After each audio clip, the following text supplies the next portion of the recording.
Hi everyone, welcome to my channel at Mosaic Maria. My name is Maria, and I just wanted to come back and finish up the Irish Lace Afghan and show you how to put it together. And I put a couple of them together wrong, so I want to show you a possible mistake you can make if you're not paying attention that will definitely show up in your work later when you go to assemble the panels. So this is, let me show you. Nope. That one's half together, so I can't show you that. Okay, so this is a panel, two panels sewn together, right?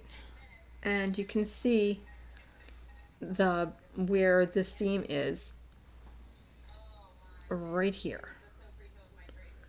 It comes down pretty good. I mean, it doesn't take away from it at all, but the mistake I made on a couple of these, so I've had to rip them out, is Dustin, don't touch the camera.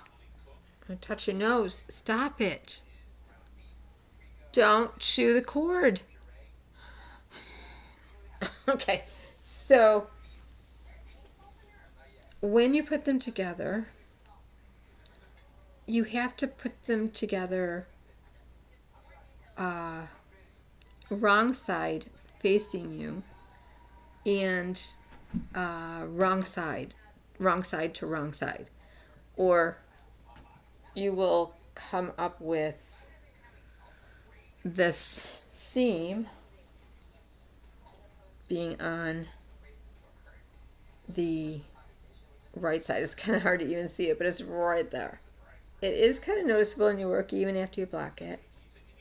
And on the other side,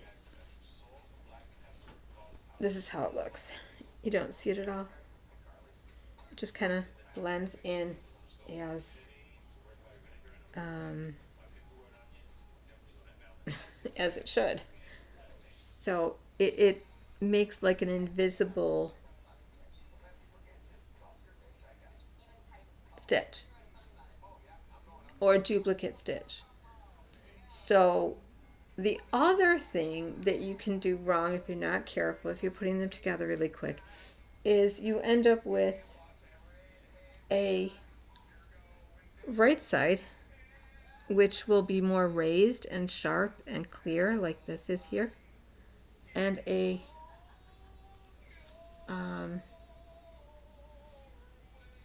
wrong side together. So I've done both. I've gone ahead and seamed them up. I've been in such a rush to get some. I do that when I'm doing like assembly line knitting and crocheting. The thing I probably hate the most is assembly. So I'll do sweaters, Afghans, all kinds of stuff, and there's pieces, and I have to put them together, and I just don't like that process. Uh, it's kind of like when you have to fasten your ends in. It's like, oh, now I have to. But if you don't finish it if you don't do it, so the seam is really seamless, really pretty. It follows the duplicate of this. If you do it wrong side facing you, wrong side facing you, and what you need to do, I'll put this one aside. I have to take this one apart. I mean, I don't think anybody else would really notice it, but I do. I think it would show up. So I'm not gonna. I was like, well, maybe I'll leave one, but no. I'll take it apart.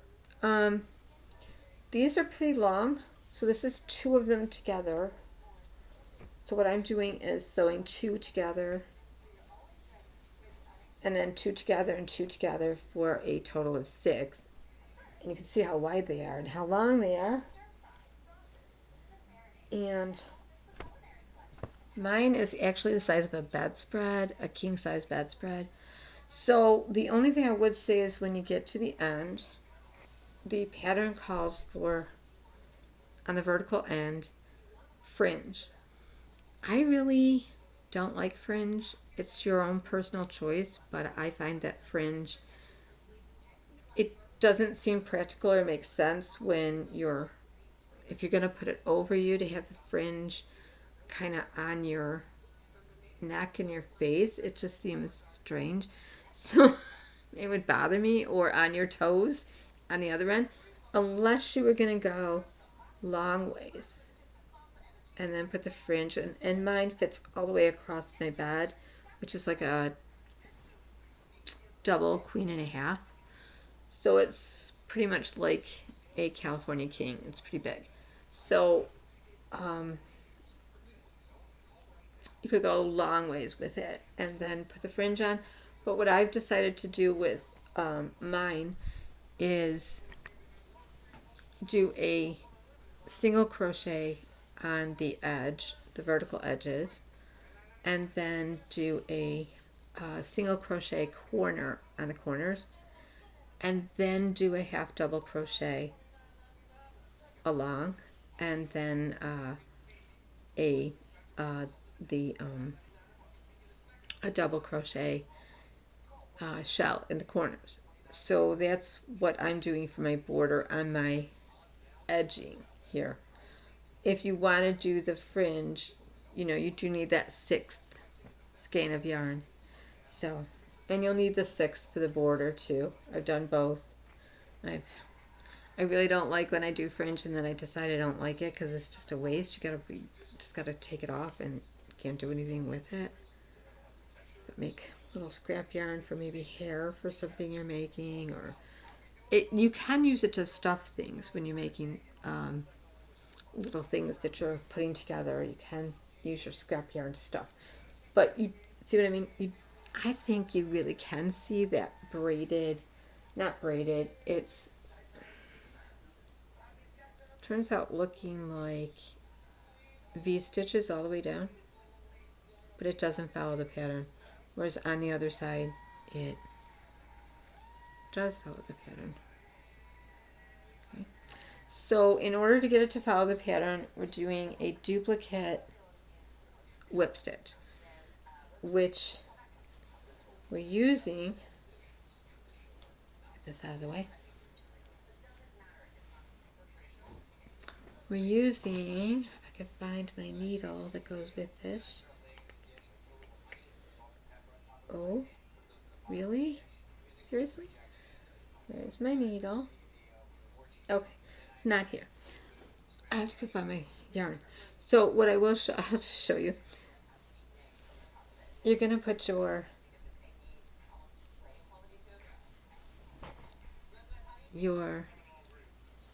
wrong side and your wrong side together. And then when you open it up, you'll have your duplicate stitch on the right side. So the right side will be more raised. Okay. So what you're going to do is thread your yarn in a wide-eyed needle. It doesn't have to be an embroidery or a darning needle or anything expensive. It can be those little blue or green or pink wide-eyed plastic needles that they sell at Walmart or Amazon. And so I ended here, so I'm going to have to rethread. And you're going to pick up the back loop of the half double crochet. So you're going to pick up this loop here, the back loop. This is the front loop. Right. Front loop and back loop. So you're going to pick up the back loop from here and go into both loops here. And I'm sorry I don't have my needle right here to show you. I don't know. I think it's up in my yarn, which I'd have to search for right now. So just, I can show you this way. You're going to go into, oh, that's a funny way to show you. That won't work. Let me see if I can grab it real quick. Give me a second. Let me see if I can get it. It's got to be up in here somewhere. And yet it's not in here. Oh, wait.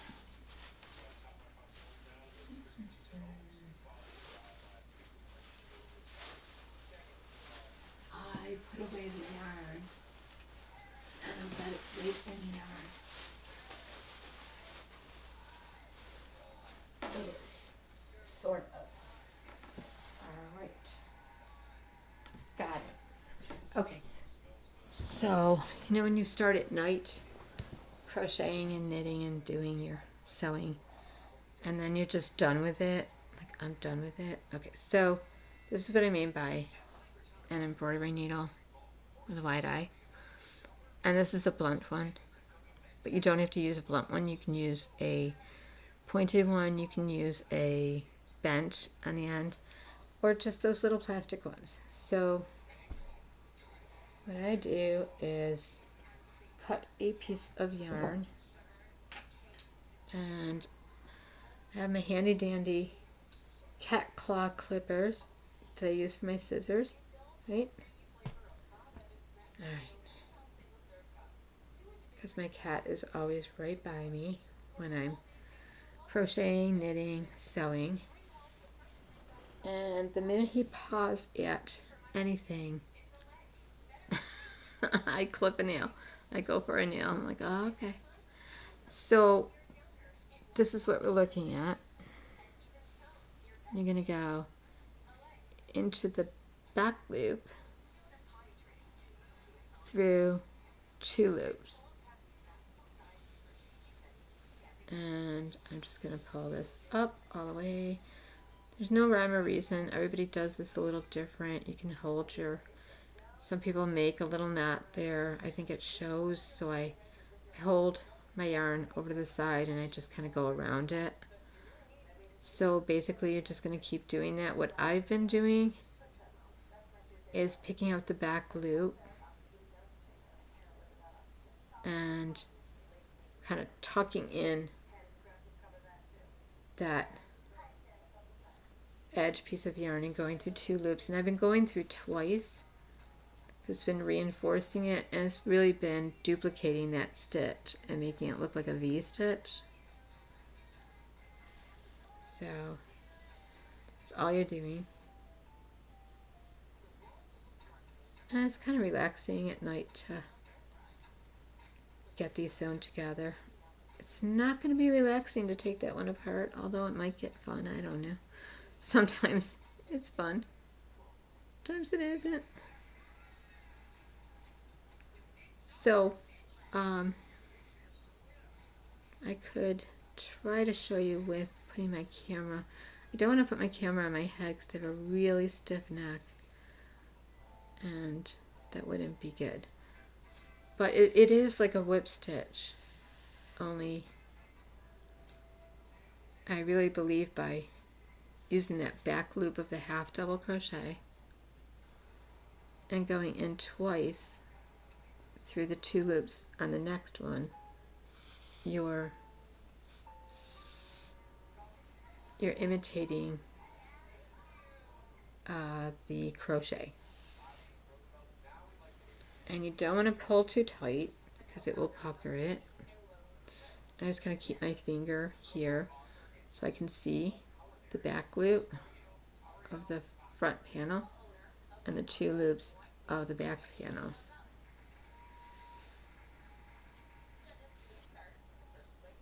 And I do that again. Go through the same back loop, same spot.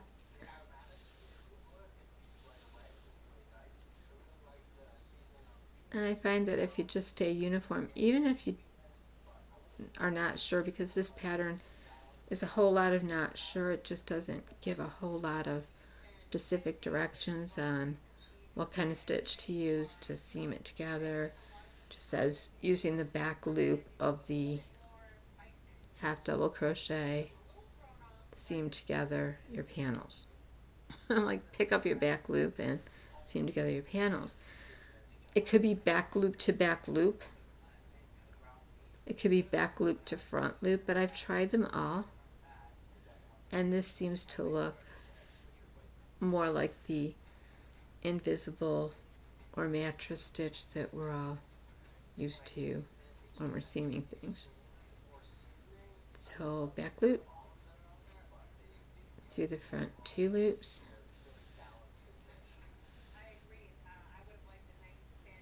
And again, back loop to the front 2 loops.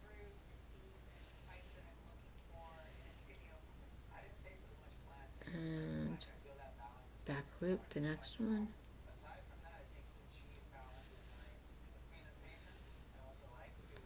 Kind of had to stop for a while because I got stung by a bee.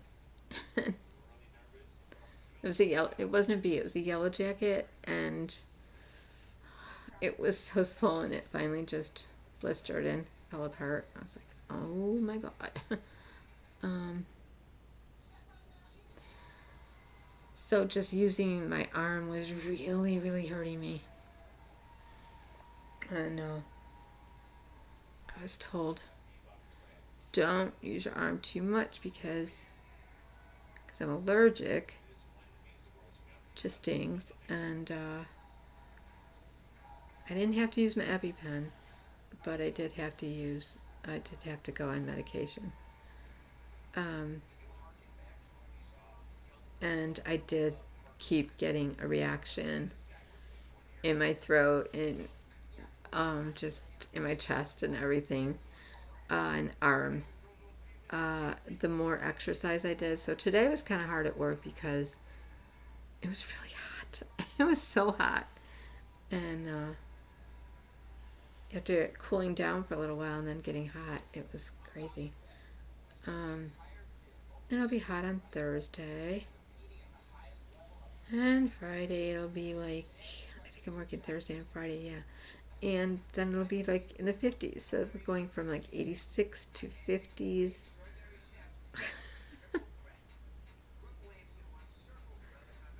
Like, oh man, my hand. It's affecting my arm. And if I, and it, it's the arm that I mop with at work, I sweep with, I do everything with, crawl around on the cooler floor, sweeping up cornmeal, lifting, baking, kettling. Like, I need my arm. But most of all, I need to be able to, even doing this was making, I was like, I kept stopping going, blowing on it, yeah. That's kind of where I'm at. It's gonna get done, but it's taken a while. So I'll show you what it looks like. And I know I said I would come into a video about grief.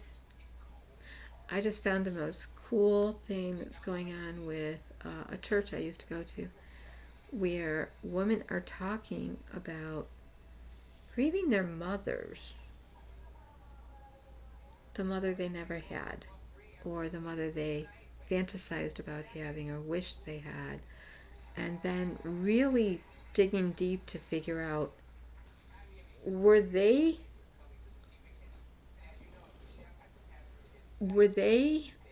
maybe thinking too much what their moms should be? And I guess this could be for young men or older men that never had the father they wanted. And I really want to pick that apart, because is it our idea of what a mother should be, a father should be, or is it what we grow up hearing society say and hearing our relatives say and our friends, and in a time period where we compare so much on social media? I think it's just really important to have a reality check of like maybe mothers and daughters that never really had a good relationship, or there were blended families, so maybe they got along with one mother better. And they're just starting to get to know each other now and realizing why their mothers were the way they were, right?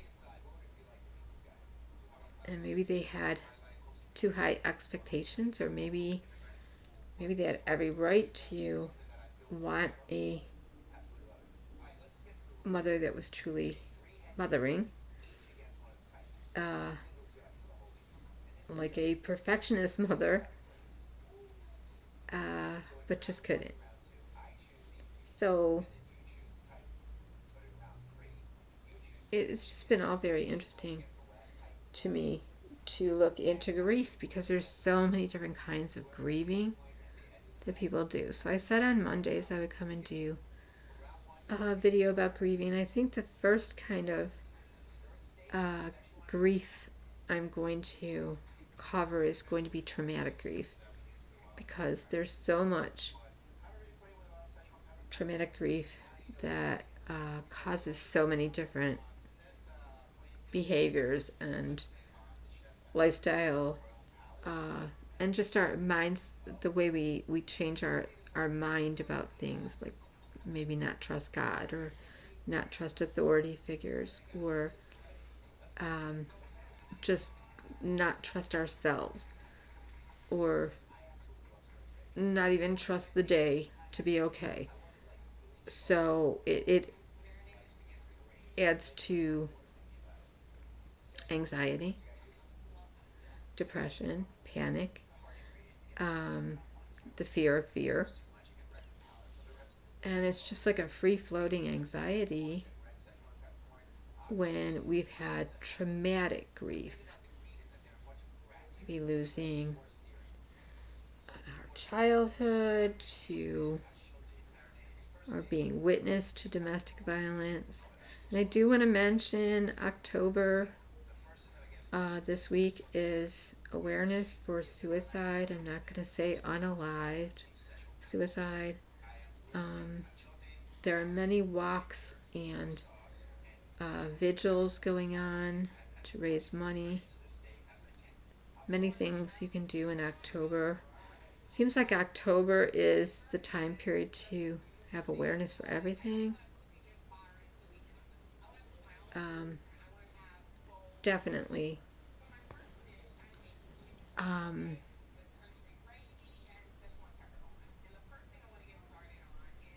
Suicide awareness. And so that's coming up this weekend. I know here where I live in Rochester, New York, there'll be a walk in Penfield. I'll be working, but I am going to go ahead and support somebody that will be walking.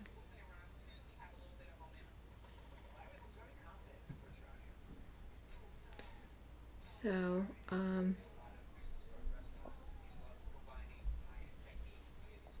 my neighbors are outside. I'm like trying to figure out what is all that noise.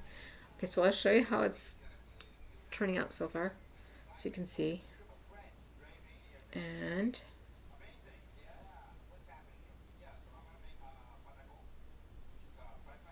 I have to look and make sure I have the right side again. And I do. Okay, so this side, this one is correct. This one is right side and right side. And it's all coming together nicely. There will be a little bit of an indentation here if you pull too tight, but you want to make sure it's secure.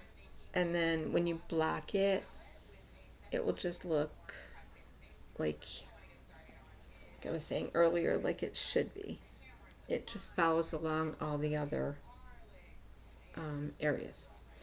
Okay, so that's that. Wrong side to wrong side together. And I don't know why I thought right side, right side. The first two I did were right side to right side together, and then the braid seam was on the right side, and it looked good on the wrong side.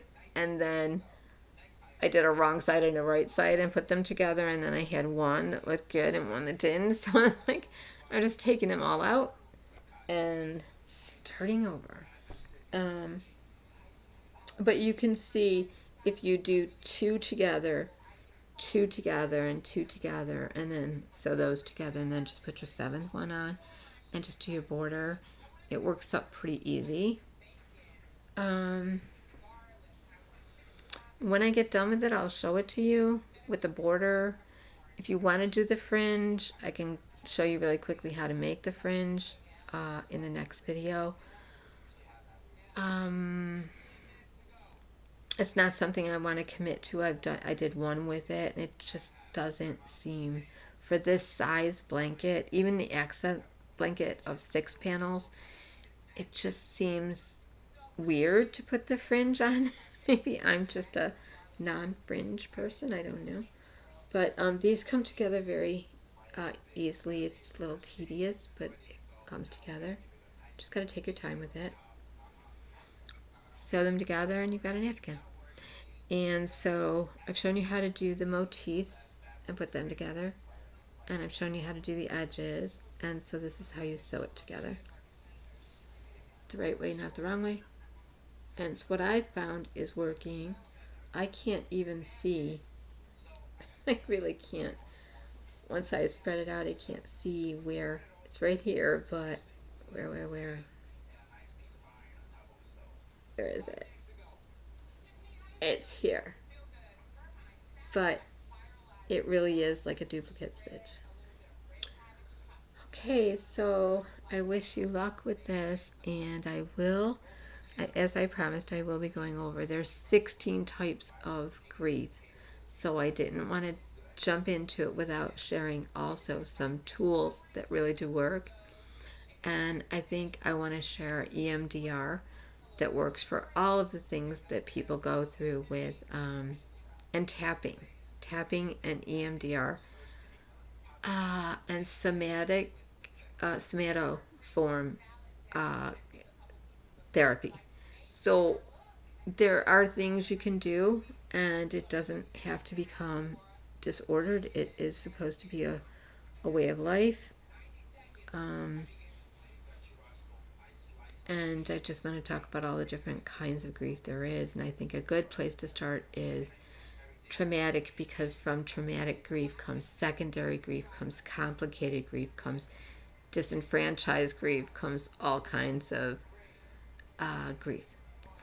All right, everyone, thanks for hanging in with me, and I hope you'll make these Irish lace Afghans. They're really fun to make, and it looks like you did a lot of work. Well, it is a lot of work, but it looks like you did something oh so spectacular, and it's really simple. And it says advanced, but it's easy. Well, no, I think this one says easy, but people have said it feels advanced. It's easy. It just take your time and do one piece at a time and connect, and put it all together. And it's done. Okay, thank you. Have a nice day, everyone. Bye bye.